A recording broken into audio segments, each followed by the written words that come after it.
Okay, so the plan for the special meeting is we have one report on the agenda for consideration. Before we begin report one, declaration of dangerous building at 341 East Hastings Street, Vancouver. If anyone believes that they have a conflict of interest, if they can disclose it now. Seeing no one's hands up and not hearing anyone online, we're going to go to Saul Schweb's Chief Building Official to present the item. Thank you. Good afternoon, Mayor and Council. I'm Saul Schwebs, architect AIBC. My pronouns are he, him. I am the Chief Building Official of the City of Vancouver and the Director of Building Policy, Inspections, and Bylaw Services. And I'm here today to present, to ask you to declare the condition of a dangerous building at 341 East Hastings.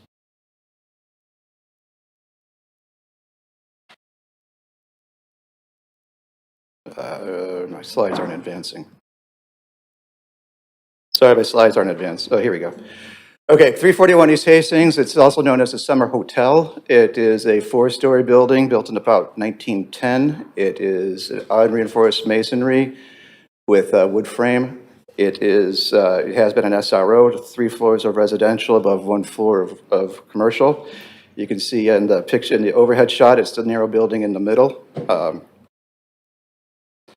I was first in the building in June. I had come across a photo and a write in an inspection report by one of our property use inspectors doing our annual inspection, and was a little concerned about the level, about how out of square that door is. I went to the site in June, as I said, and found that there was evidence of ongoing water damage in the bathrooms. There's a stack of bathrooms towards the north end of the building that are stacked for the 3 stories in residential. They're significantly sloping towards the bathroom, and it was my opinion, first time I was in a building, that appeared the bathrooms are actively falling into the basement.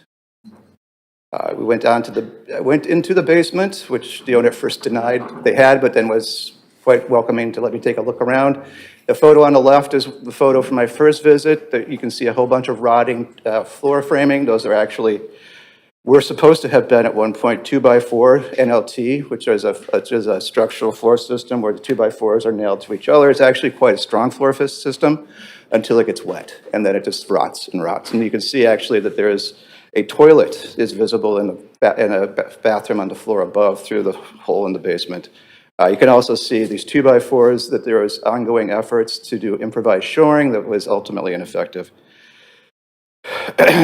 October 17th, I'll go through the chronology on my last slide, but there was a fire in the building on October 17th. The building was evacuated. The fire started and was contained to the source unit. There was no structural damage as a result of the fire. There was water damage just throughout the building. The building was vacated out of concerns for occupant safety following the fire.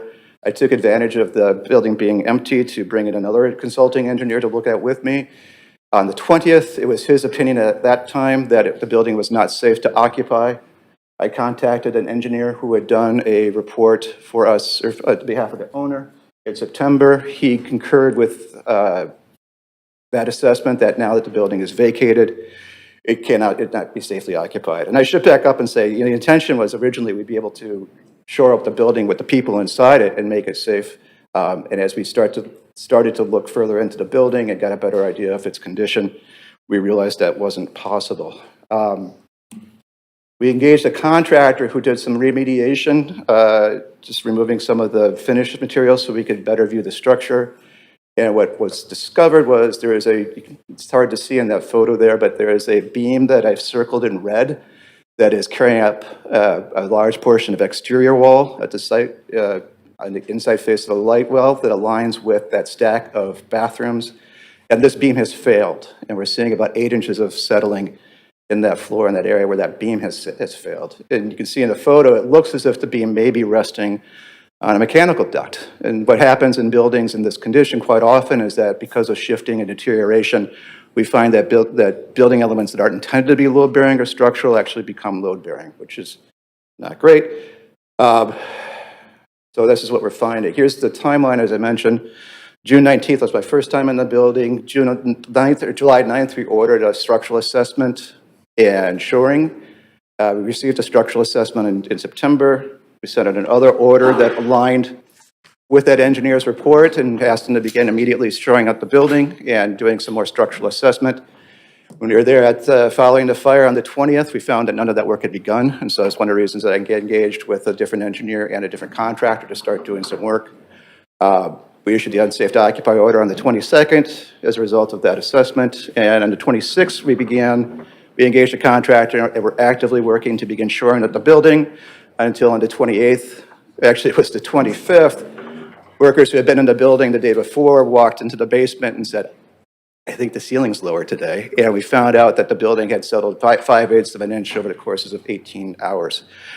We've continued monitoring the building, and we're seeing that the settlement it's still settling. The rate of settlement is slowing, which probably means that it's coming to rest on something again. You know, the next duct that it's finding that shouldn't be load bearing.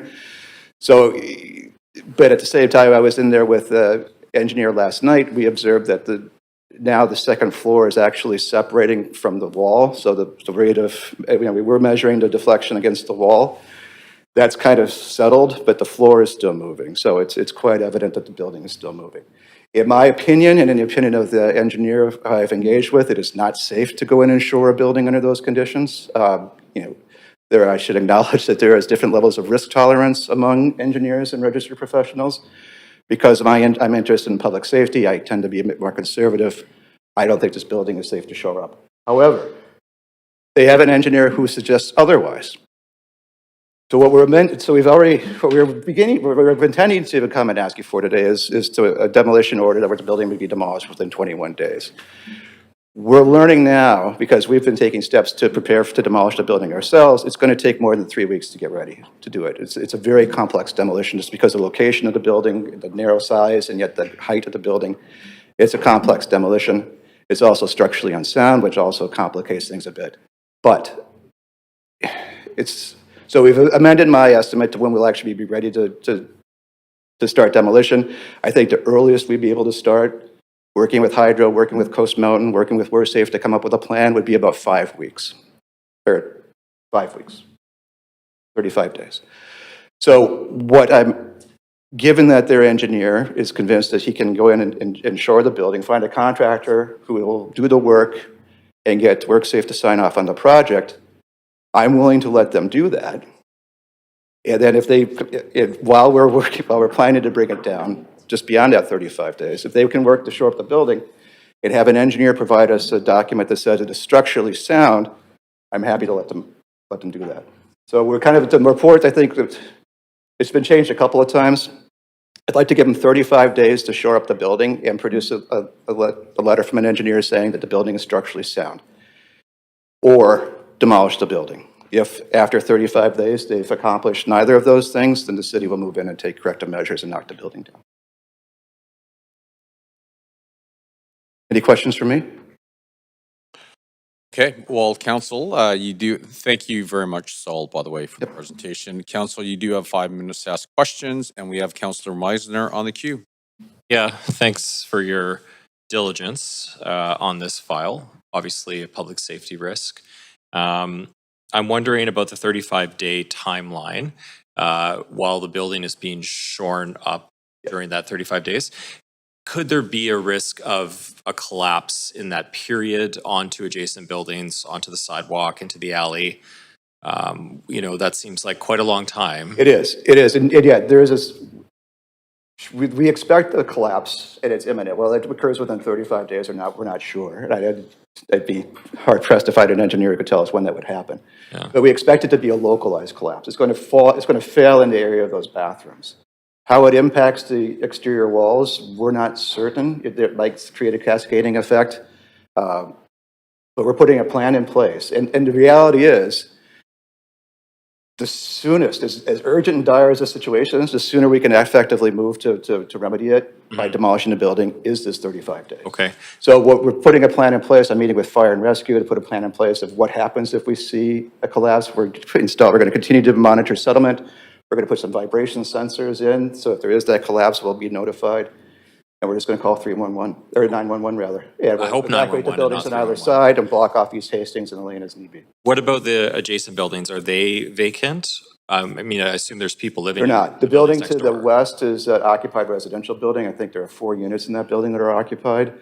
The unit to the east is the Lotus Lights Temple. Mhm. That building isn't occupied 24 hours. I mean, we've already took down a chimney that was threatening to fall on the Lotus Lights building, so I think that building is relatively safe. Okay. What if we do see a collapse? We'll respond. We'll we'll have. I'm talking to fire and rescue about vacating those buildings on the other side, and then we'll assess them and see if it's safe to go back in. Okay. Is it a long-term owner of the building? I learned today that she's owned the building for about 5 years. Yeah, about 5 years. And to be fair, this problem has existed for Yeah. decades. I did note in the document package we received, the original document package, not with the new engineering assessment, that the owner did not comply with the previous order, and that was discovered during That was the one to fire. start to shore, yeah. They complied with the first one when got me the engineer's report, but then when we added them, they hadn't begun to shoring yet at the time of the fire. Okay. So after the shoring happens, how much confidence do we have that the owner will make the building safe? Because I presume the shoring is not all that's needed to make this building safe. Yeah, well, true, which is why we're using the language structurally sound rather than safe. I mean, in order to make this building safe to reoccupy would take significant repairs. Okay. So just because it's structurally sound doesn't mean that we're going to allow people to. No, it would take a great deal of work before this is safe to occupy again. Okay. And my last question is, because the only other time I've seen you here for a special council meeting like this is around, I believe it was Dunsmuir House, right? Yep. Almost a year ago. So can you give me some idea of how the condition of this building in its state today compares to what we were facing with that building? But be careful. Hard question, I know. Well, the Dunsmuir was a non-occupied building. It had been left unoccupied and apparently unmaintained for 10 years. And that led to the failures that we saw that I had to present to you last year. In this case, this is an occupied building. We had a diligent owner, a conscientious owner who did, I think, her best to maintain the building. But these are same problems we have with SROs. They weren't built for this purpose. They're past end of life. It's a really poor business model when you're asking people to maintain buildings. Had this building been repiped 25 years ago, there'd be people in it today. Okay, so it's primarily around the water damage, like the leaks and that sort of thing, that has caused a deterioration. In this case, with the Dunsmuir, it was because the roof failed and we were getting water from outside the envelope. With this one, it appears to be internal plumbing leaks. Okay, that's great. Thanks. Yep. Appreciate it. Thank you, Councillor Maloney. In terms of the danger to people passing on the sidewalk or through the alley, is there any plan or need in your view to erect scaffolding? Like I know that there are bits. We'll continue monitoring, not at this time. The area of collapse, and if I can share, well, it's towards the north end of the building is where we're seeing these damages, towards the far north end of that light well. So the chance that a cascading collapse would impact Hastings is remote. And likewise with the lane. There's a lot of sound, what appears to be sound building, hope to be sound building north and south of the area of collapse, which is why we're going to keep it as it is, continue to monitor, and when we see an acceleration in the settling, or if there is a localized collapse, we'll do an assessment as best we can on the condition of the remaining building, while we're working towards that 35-day deadline. Thank you. Yep. Thank you very much. Councillor Montague. Yeah, thanks, Mayor. Is this building for sale right now? I believe it is. Okay, I believe so, yes. okay. I was seeing is it three point something million dollars is the ask, or do we know that?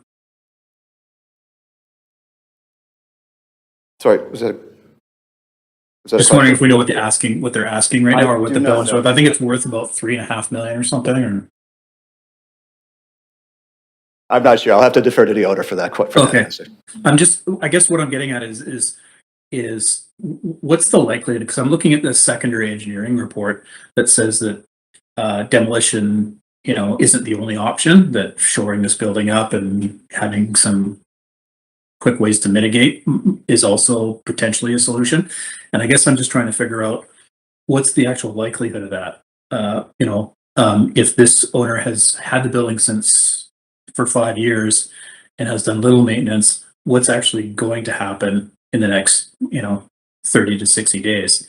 How much money is actually being spent? If the building is for sale, there's been little to no maintenance being done.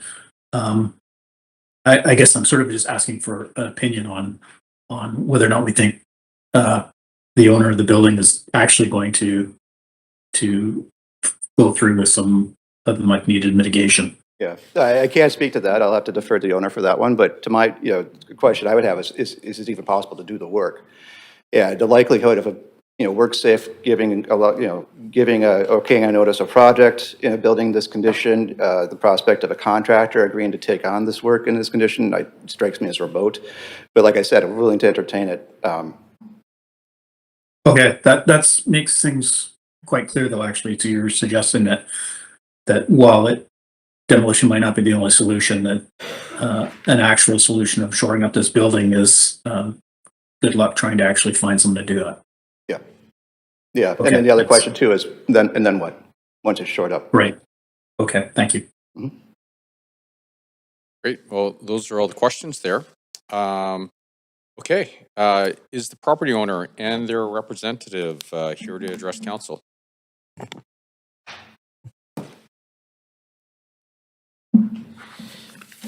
Good afternoon, Mr. Mayor. My name is David Volk. I'm legal counsel for the property owner. And you'll excuse me, I've just been engaged in the last couple of weeks. I can't speak to all of the details of this, but I've been focused on this issue. And so I've just got some notes that I'm going to run through, and then I'm happy to answer questions. I think the key point to understand is the evolution of how this building got to this point, right? It is an old building, and Mr. Schweb's acknowledged that this is an issue that really predates the owner buying it. I think the owner purchased this in 2025. But on a more micro level, so Mr. Schweb's inspected the building in June. He made an order. That order is not before you, but the order effectively required the owner to go out and obtain a structural assessment. She did that from a certified structural engineer. That report is not before you. But it's by Kinetec. Kinetec is the engineer that has given the supplementary report that you have in front of you. And there was then another order on October 2nd. And that order basically took all of the recommendations from the Kinetec report and said, do these things. And it was in a staged process. Do some immediate actions, do some short-term actions, and then do some longer-term actions over a 90-day timeline. And that was on October 2nd. Then there was this fire on October 17th. The fire was isolated. And the latest report from Kinetec specifically comments on the fact that this fire did not structurally compromise the building. But what it did do is it meant that there was no people in the building at that time. And we heard from Mr. Schweb's that he then reattended with an engineer to inspect the building. And it's right at that point when ADB, the engineer there's a number of reports from ADB in the package before you, first did their analysis. And there's two substantive reports from ADB. One is from October 21st and the other is from November 7th. The first one was just based on a visual inspection. The second one, there was a little bit of opening up to see that beam, for example. So opening up some of the wood and identifying that beam was a problem. Now, I'm not throwing anyone under the bus, but for some reason, these reports were not provided to my client. So to the extent there's a sense of a lack of urgency on the part of my client, they didn't actually receive those reports. They had the October 2nd order to do the work required that was specified in the engineering report that they obtained, the Kinetec report. There then is the fire 2 weeks later on October 17th.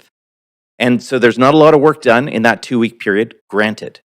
But then shortly thereafter, you have another order made on October 22nd, which says do not occupy anymore and immediately start taking actions.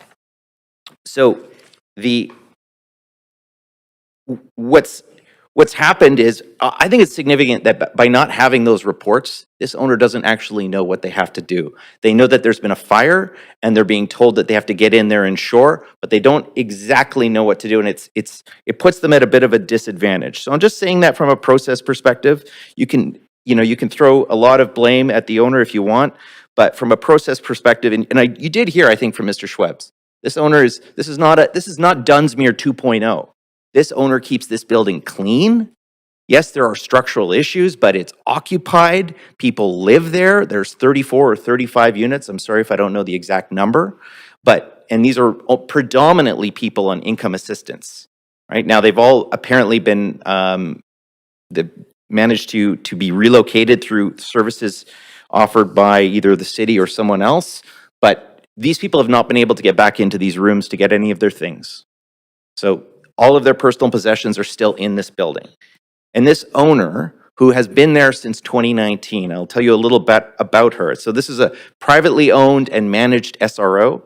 The owner has received very limited support. This type of SRO doesn't get a lot of support in terms of financial support. There's been a bit in terms of they were involved in a pilot project around fire safety, but the owner has performed renovations on this building, including the installation of new drywall, windows, flooring, heating, a fire alarm system, ventilation, new door locks and sinks in each room, and a camera system.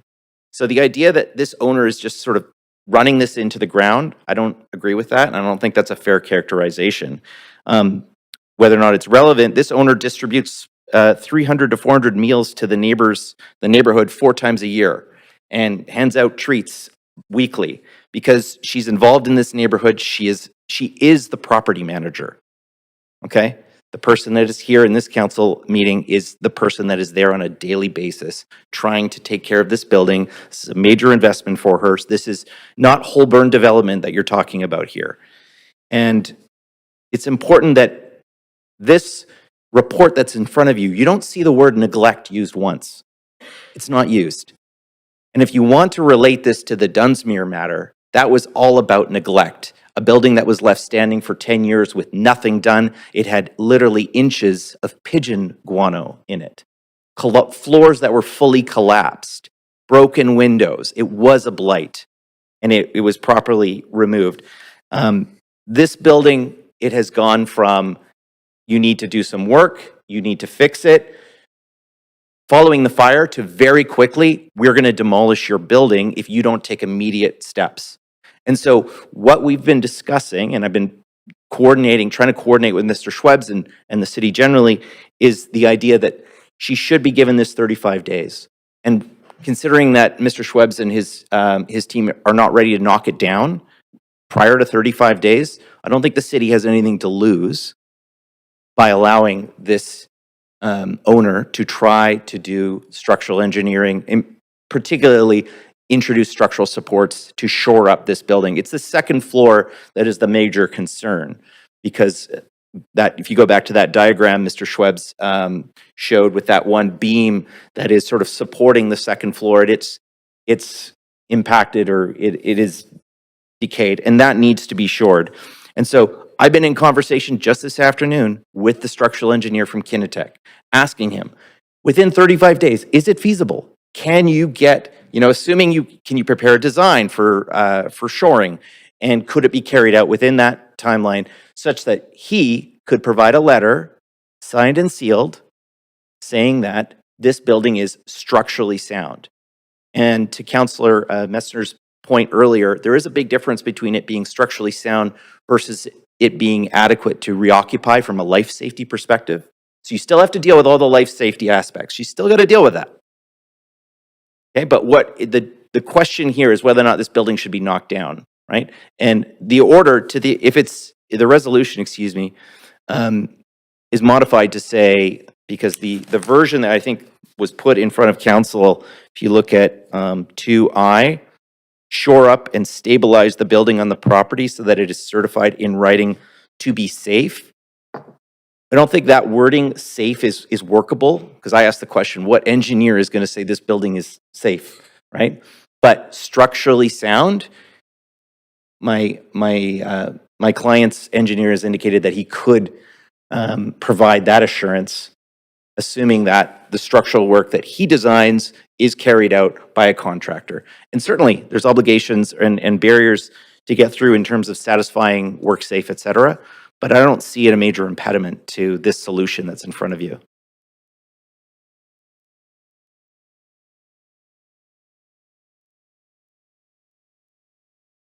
Open that up to questions.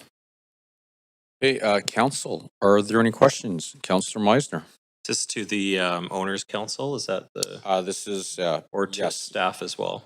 No, just to the property owner or their Okay. the representatives. Thanks.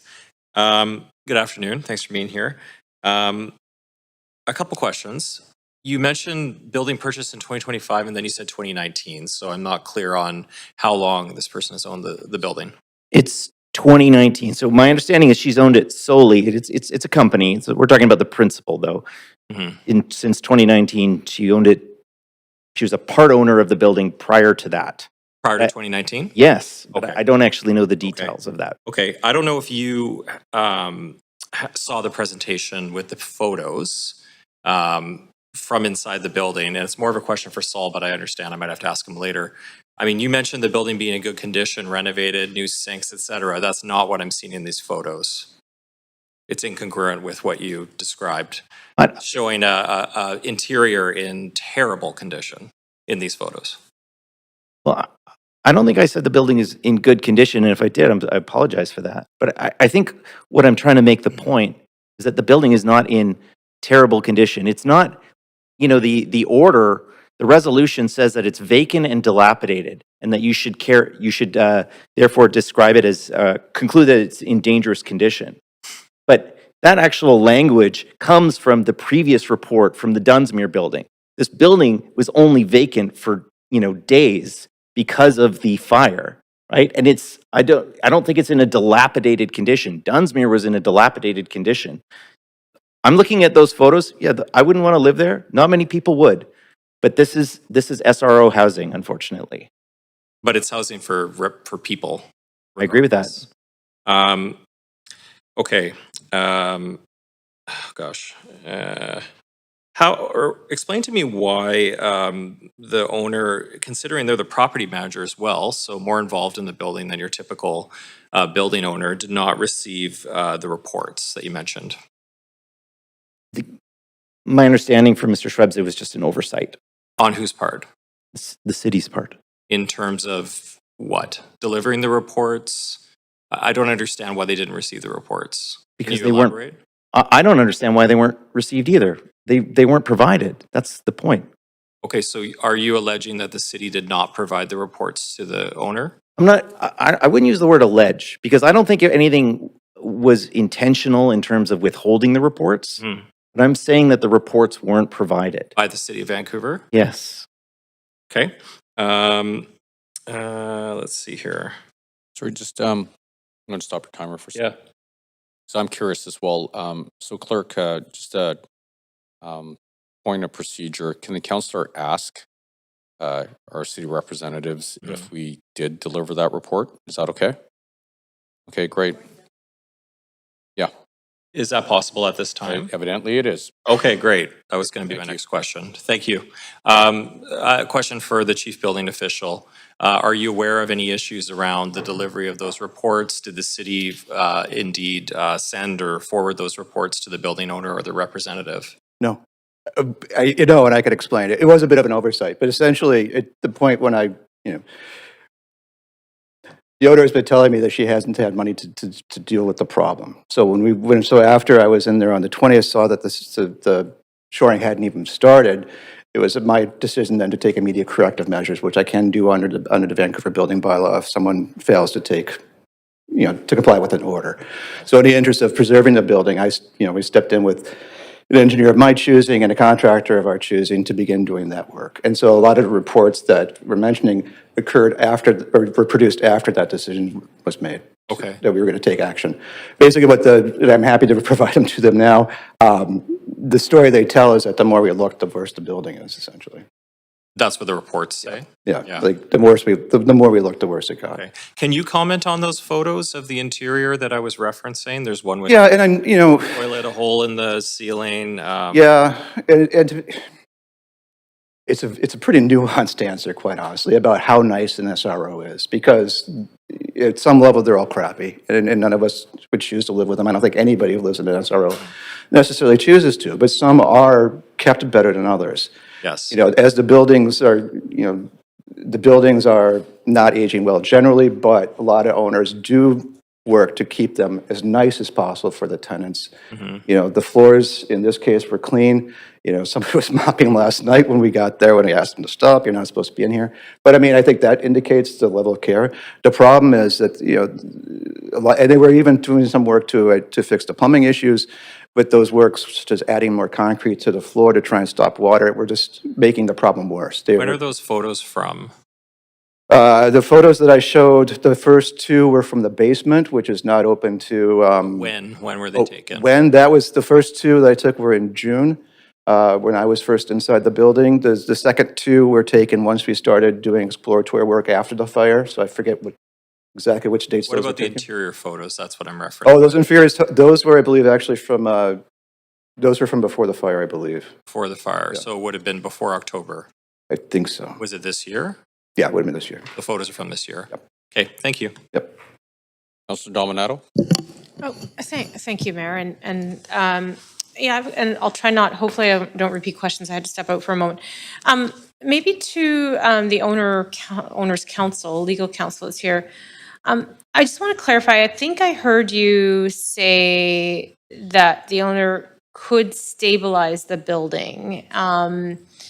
Maybe not aesthetically not look necessarily any better than it is, I'm interpreting a little bit, but if given the opportunity, they could look at stabilizing it for safety structural reasons. Is that accurate, that they would do that, undertake that? Well, that is what we're talking about, is giving the owner the opportunity to get in there and stabilize it under the direction of a structural engineer, structurally. That's what we're talking about. Does that answer your question? Yes, but I guess, how do we have a sense beyond, there's obviously the fire, you mentioned that, staff, I'm trying to get a sense of how long these structural issues have been there. To what extent and how long? It sounds like they predate the fire. Yeah. Potentially, but I don't have any information or evidence to that effect. But how old's the building again? 1910. 1910. So do we have any information in terms of the history of the structural issues? Well, with structural issues like this, you know, you have wall coverings concealing the beams, concealing the wood. I mean, I owned an old house in East Vancouver as well, right? And we open up the wall and there's rotting studs. And so that's the issue here, where you have things going on in the building and some things are visible. I think you could see in the basement that there was issues, but the, like, ADB, you know, there's two reports, because the second report was after they opened up some of the wall coverings in order to see that beam. And that was something they wanted to do. They wanted to investigate, to specifically examine that key structural component. So that's revealed when they opened it up. Okay, that's helpful. I want to go back to Saul. I have a couple of questions for Saul. Thank you. Saul, could you just, if given the opportunity to undertake these structural upgrades that are necessary, do you have confidence that that work could take place in a timely manner on the part of the owner, with that oversight from a structural engineer? Yeah, it's conceivable it could be done in those 7 weeks, or those 5 weeks rather. The problem is being permitted to do the work, right? And I've been saying, you know, WorkSafe is unlikely to allow anybody into this building under these conditions with the settling that we've found. And, you know, the chances of finding a contractor who would go in and do that, because, you know, the contractor was looking at it as soon as we measured the settlement. I told them to leave. They were quite relieved. So there are some challenges, but you know, as I said, I'm willing to. It's, you know, as diligently as we can work. The soonest we can get this start on the demolition is the 35 days, and in that time, I'm happy to let them. It is her building, and I'm happy to let them try to see if that can be done. Okay. And then my second question, tangentially related, is, I mean, because we're here now on this matter, have staff identified any breach of the standards of maintenance bylaw that we have for buildings, or any other applicable bylaws? Yeah, I mean, there's a lack of plumbing system maintenance and a lack of structural maintenance. Unfortunately, those weren't identified in our usual annual inspections, which is something we're working to address to make sure we catch some of these issues sooner, so we can actually work with the owner before it gets to the situation. But in this case, anything that we did find as a standards of maintenance issue related to immediate life safety, such as door closers or smoke alarms, were addressed when the owner was made aware of the situation. So can I just walk through a little scenario? Bear with me here. So if the owner has the opportunity to try to deal with the structural concerns, they're remediated to our satisfaction, the building continues to stand, it's not demolished.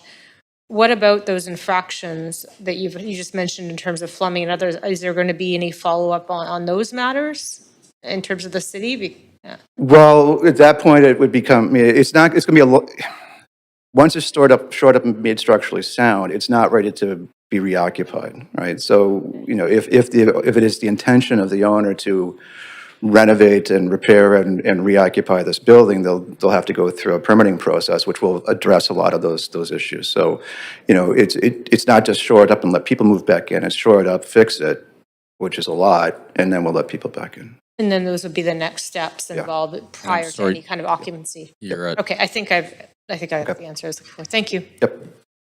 great. And sorry, clerk, do I have to see the chair?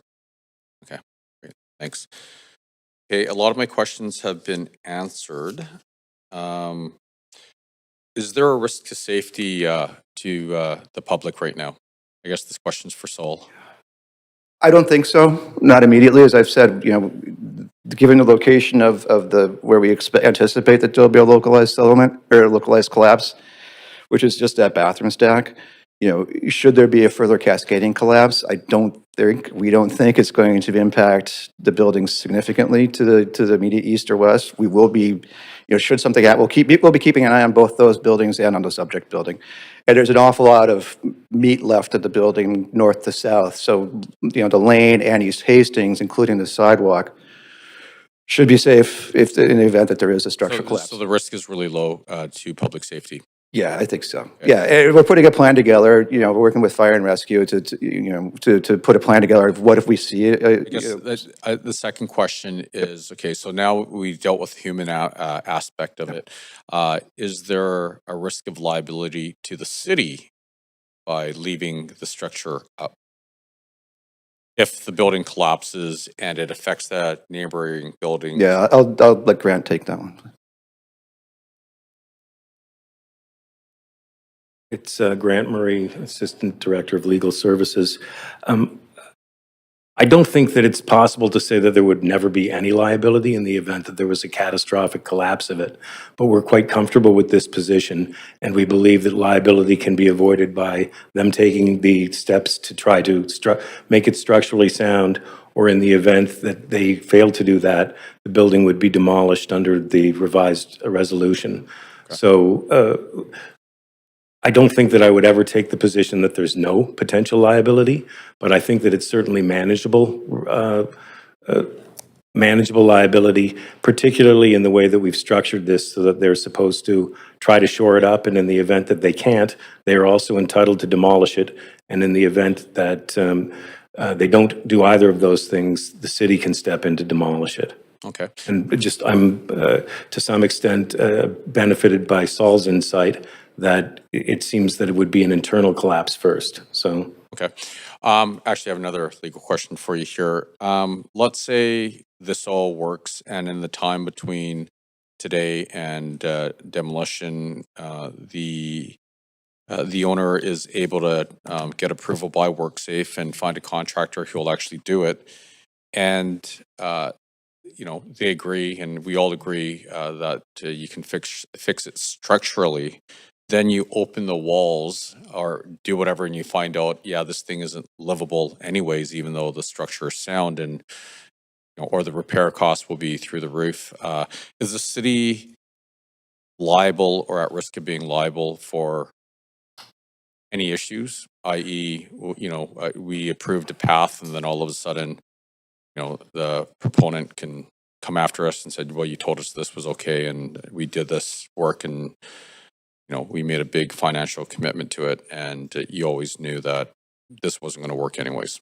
Well, under the revised resolution, they're given the choice of demolishing or trying to take the steps to make it structurally better. I don't think that we would face any liability as a result of providing them with that choice. I I do think that it may be that it's not worth it for them to spend all the money that's necessary to make it habitable, but I don't understand why we'd ever take a position that the property owner isn't entitled to try to make it safe enough that it won't have to be demolished. I don't think that those are that the city's likely to face liability as a result of this kind of an order or resolution being adopted by council. Okay, great. Thank you. That's all I have. Councillor Klassen? Thanks very much. Maybe for our ACCS teams, how many of these units were occupied in the building?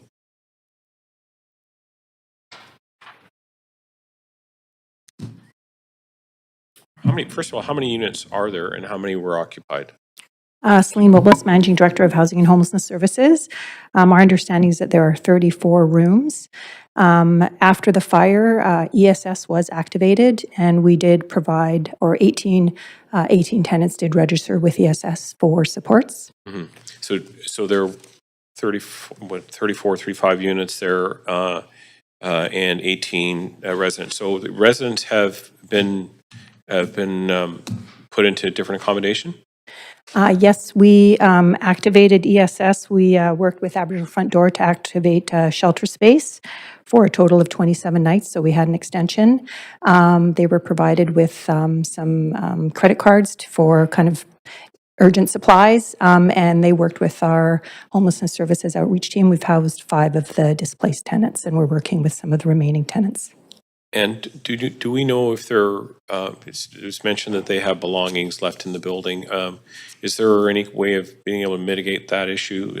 Are there ways that somebody can go in there and get their belongings? It sounds to me that somebody's not going to be going back in this building for a while regardless. I'll have to let Saul speak to that. Yeah, our intention after the fire was that we would, working with our contractors, we'd shore it up and get a lot of tenants to go back and at least get their belongings. In fact, I met with some of the tenants at the Aboriginal Front Door and gave them that assurance. And unfortunately, as we went through it and decided it's not safe for them to do. So unfortunately, unless the owner's plan is successful and they're able to shore up the building, I don't think anybody will be able to get their stuff out of there again. So I don't claim to be a structural engineer, and so I'm a little bit out of my depths here. But I have crawled around in an attic of an old house with a mask on, and Glad you're wearing a mask. And seen scenes like this, and I see damage.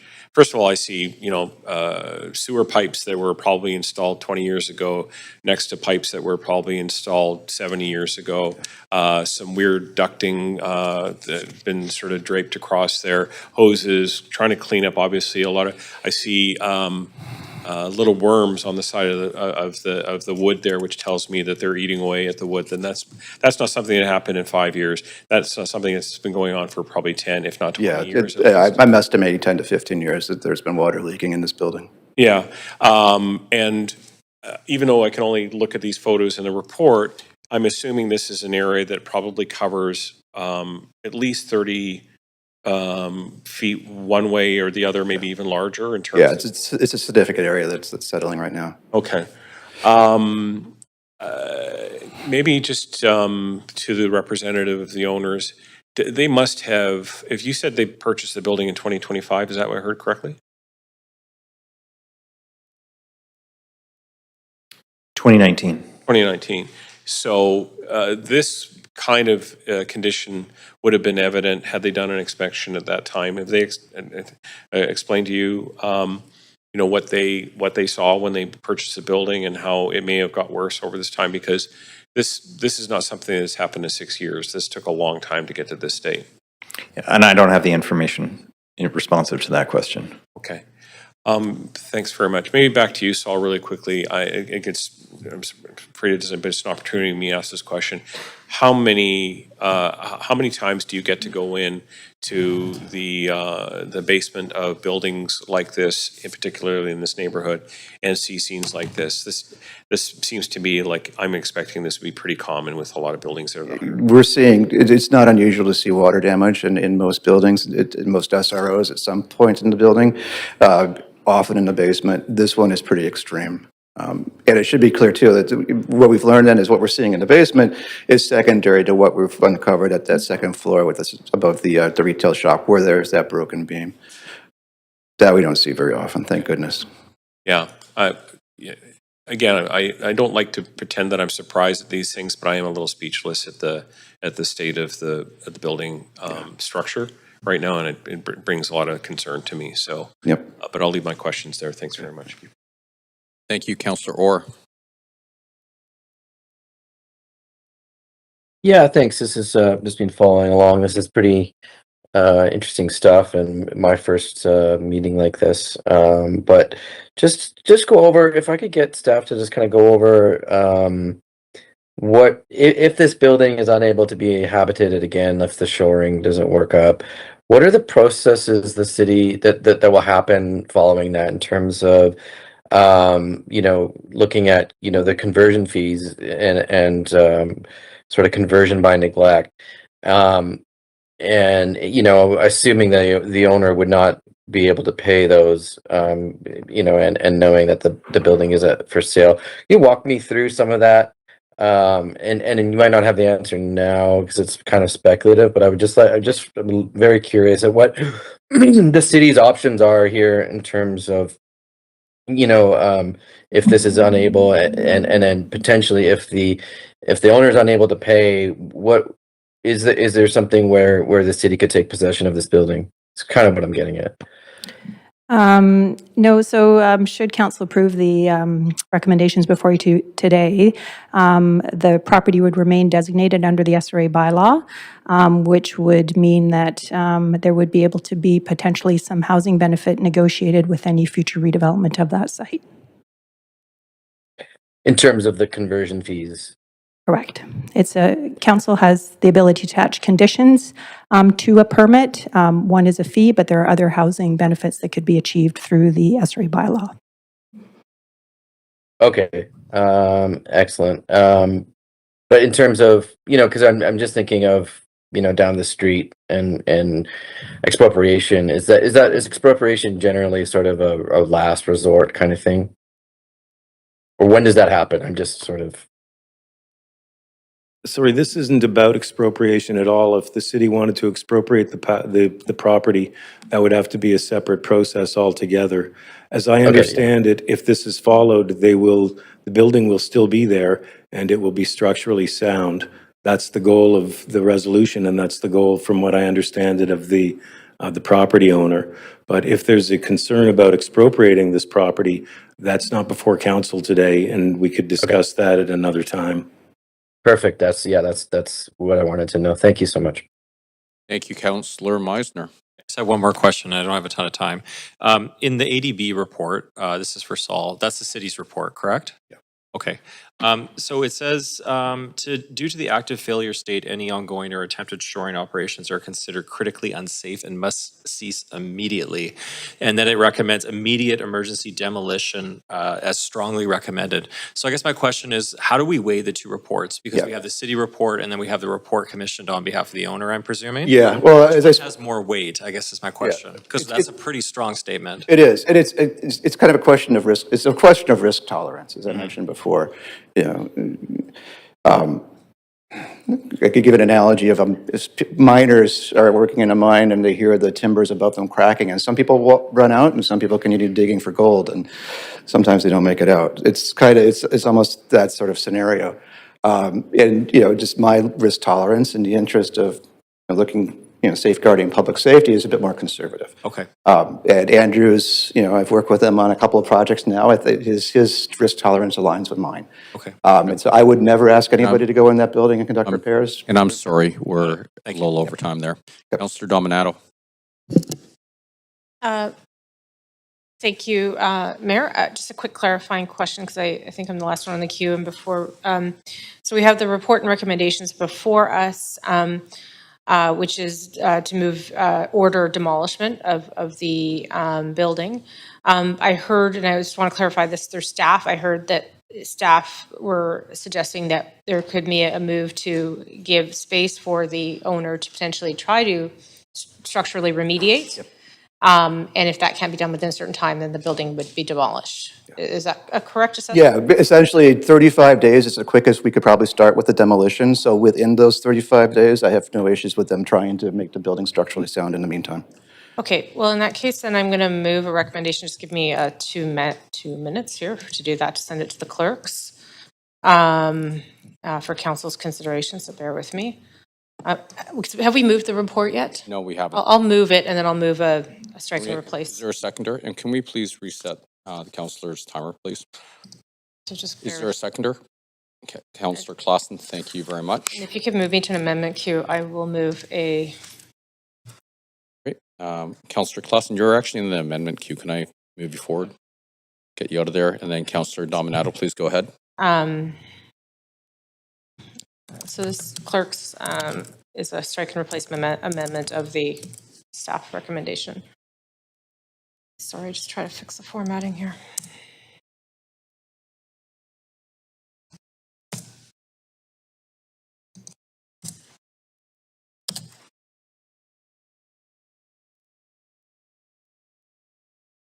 Clerks, you might have to fix the third paragraph C.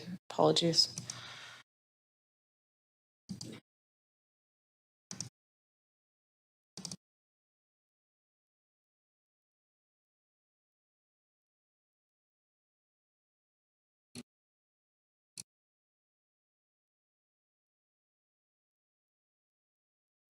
I think you're just going to have to reformat C, paragraph C, just for readability more than anything.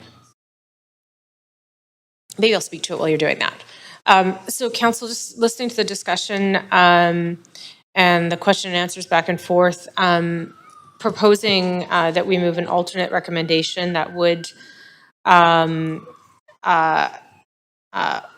order the property owner to either stabilize or demolish the building and remove the demolition debris from the property within 35 days of a copy of the resolution being served on the owner pursuant to section 324A and 324D of the Vancouver Charter. And so this reflects some of the discussion I've heard around an opportunity for them to try to address the structural concerns, but if not, then the building should be demolished. I'll maybe pause there because I know the clerks are trying to reformat that for me and to put it up. So maybe we could just recess for 1 minute. Great. Yep, and I'm going to pause your timer. Thank you. Great.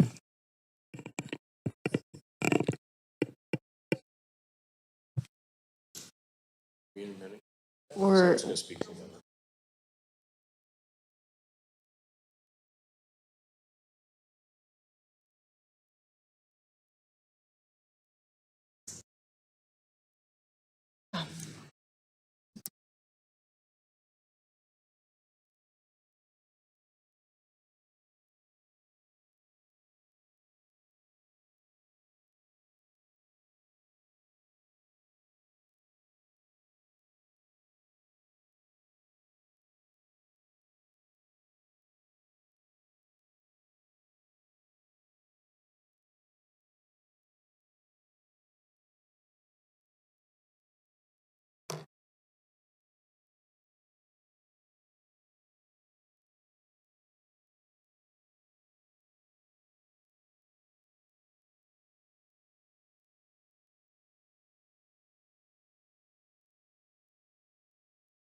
I think Councillor Clausen seconded.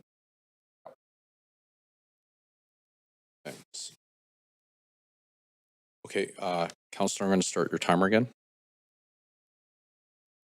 Councillor Clausen, please go ahead.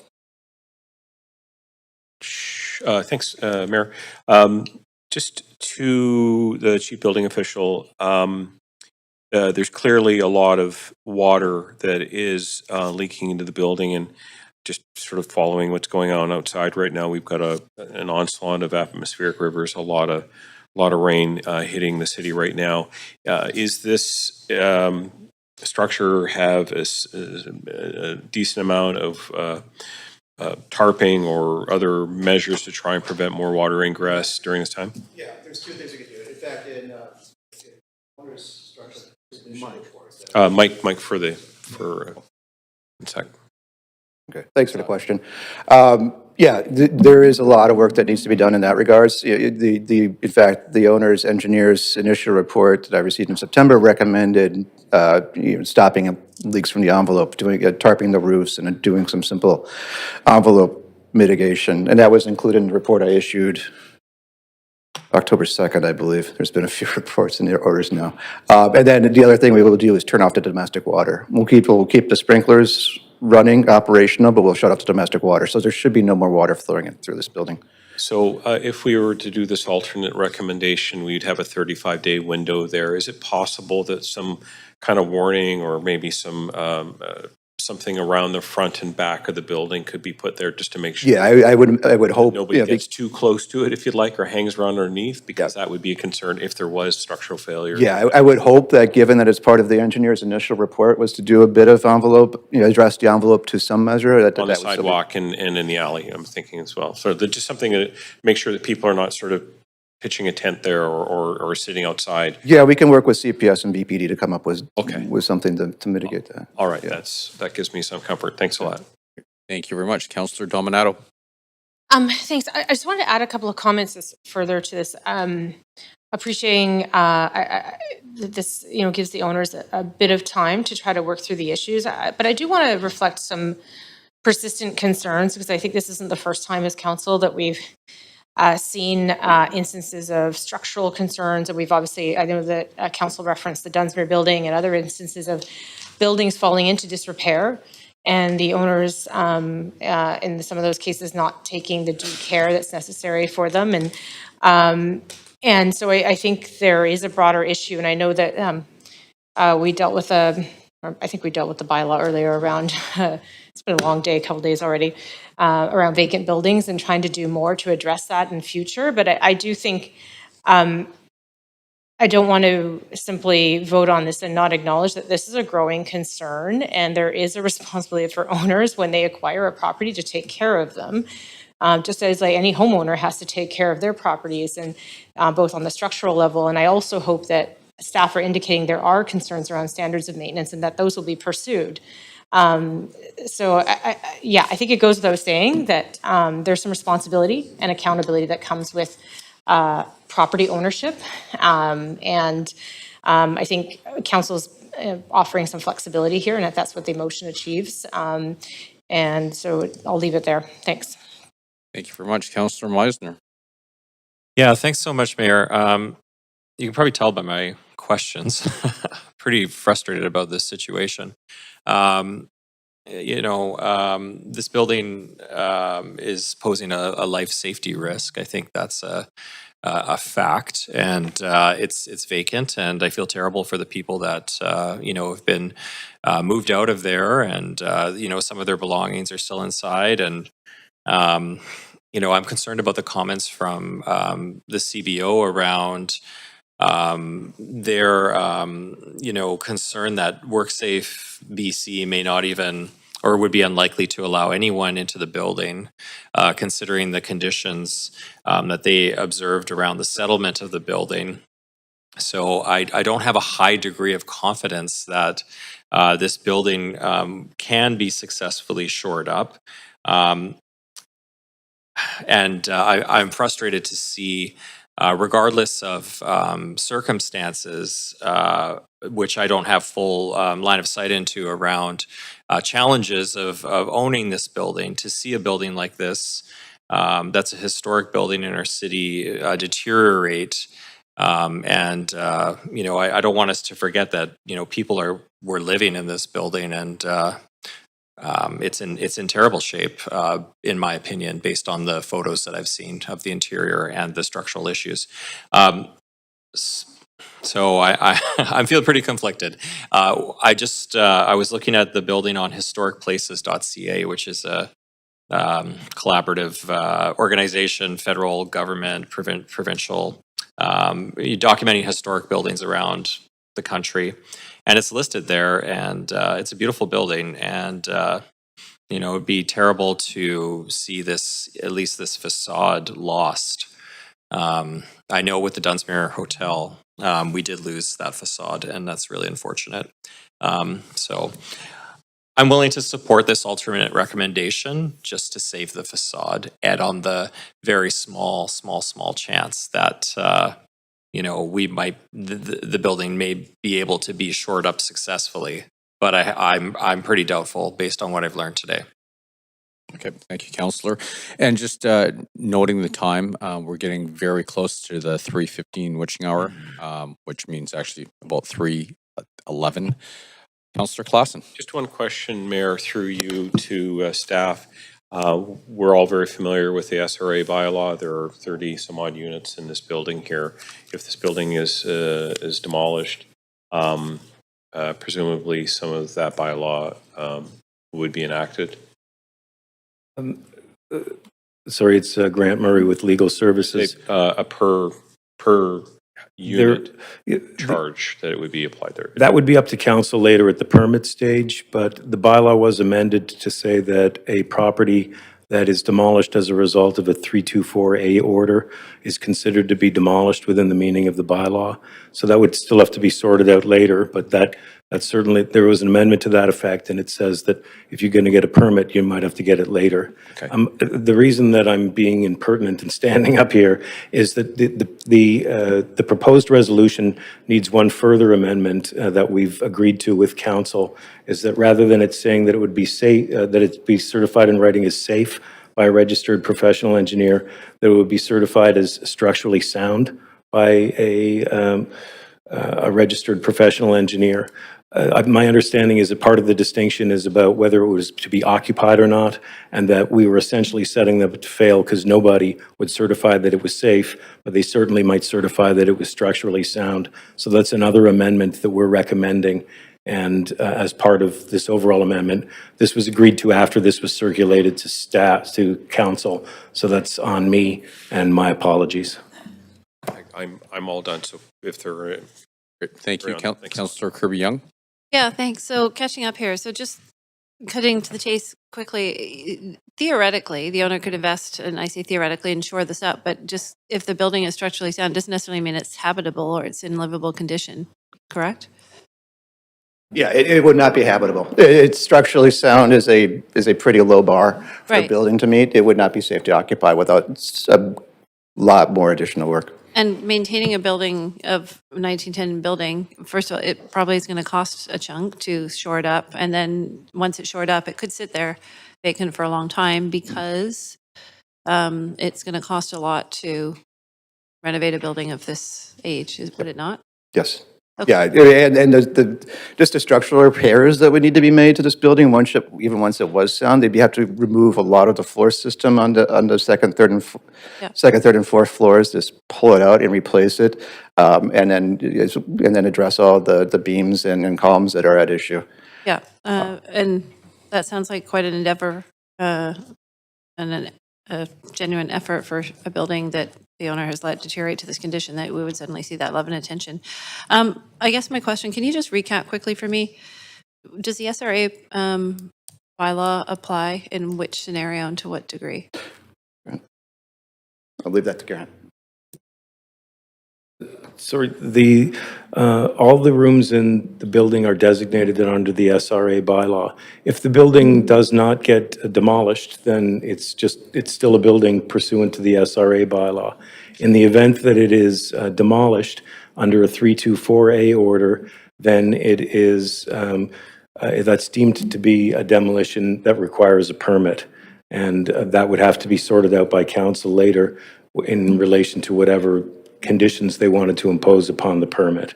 But it is currently an SRA building. If it is deemed to be structurally sound after the work is done, then it will continue to stand there. In the event that it's demolished, the bylaw says that that's a demolition pursuant to the bylaw, and it requires a permit. and the permit can be obtained after the demolition occurs. Okay, but the provisions, like in terms of the obligations of the SRA bylaw, would still need to be met in either scenario? Well, that's certainly how the bylaw was amended to deal with this, yes. Okay. All right, and we're talking about a difference between 21 and 35 days in the original report versus the amendment that's on the floor currently? Yes, we suggested that it be extended to 35 days in order that they'd be given an opportunity to remediate the building or to make it structurally safe. I also understand from what Saul said earlier that it might require 35 days in order for us to prepare for the demolition in any event. Then So- how, and do we have assurance, does staff feel that they have solid assurances that that's going to be feasible and/or the applicant is going to make best efforts to do that? Well, they certainly prepared an engineering report indicating that. We don't have an agreement with them, but they asked that we agreed that this would be done in order to allow them to try to save the building. And it is the owner's building, and they have a report that says that it could be saved, and we're anticipating that they will seek to try to save it. Okay, thank you. Great. Councillors, I just want to be very conscious of the time here. Okay, so Councillor Dominato. Yes, Chair. So I've just put myself on the queue to move an amendment to the amendment. And I've sent that into the clerks, and it is the language that legal has supplied, which is to amend, sorry, bear with me, I've got to navigate back to documents here. Clerks will bring it up in a minute. Of the resolution, section 2I1, to strike safe and replace it with structurally sound. Second. Great.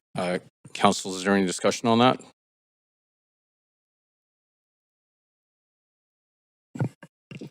Clerk, what are our options here on timing?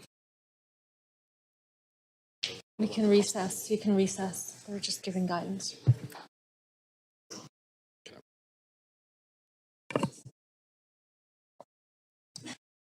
Okay. So what I suggest, councillors, is Councillor, I'm going to pause your time, and we should add some time back on there. Why don't? Sorry. What I suggest is we recess this meeting. We go back into our other meeting, recess that meeting, come back to this meeting. No, we have till 3:13 because we have to start the other meeting by 3:15. Pardon? No.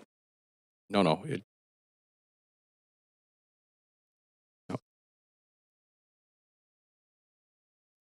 Great. Clerk, what time did we come back at?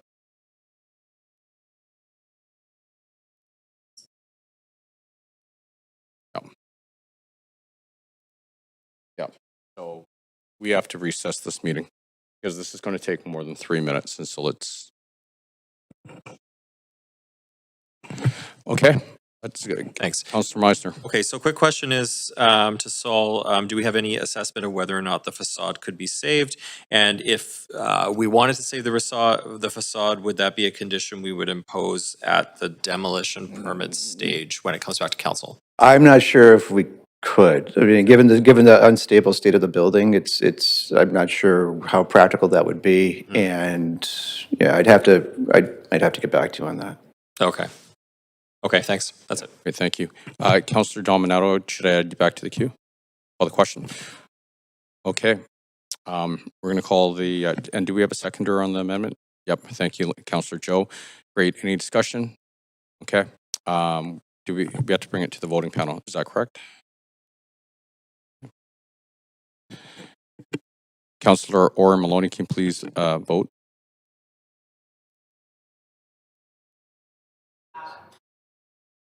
Councillor Orr? Councillor Orr, would you like a vote assist? Okay, so we'll mark him absent. That passes unanimously with Councillors Bly, Fry, and Orr absent. Now let's go back to the original amendment. Let's call the question. Okay.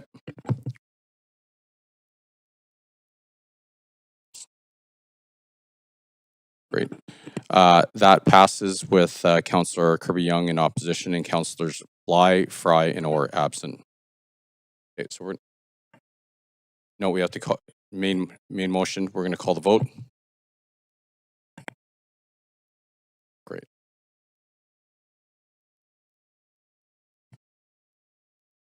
The motion as amended. Great. And that passes with Councillor Kirby-Young in opposition and Councillors Bly, Fry, and Orr absent. Thank you very much, everyone. All right, so motion to adjourn. Great. Seconded. So Klassen, Councillor Klassen, Councillor Dominato. All those in favor say yay. Okay, all those opposed say nay. Great. This meeting is adjourned. Councillor. Oh. Yeah. Okay.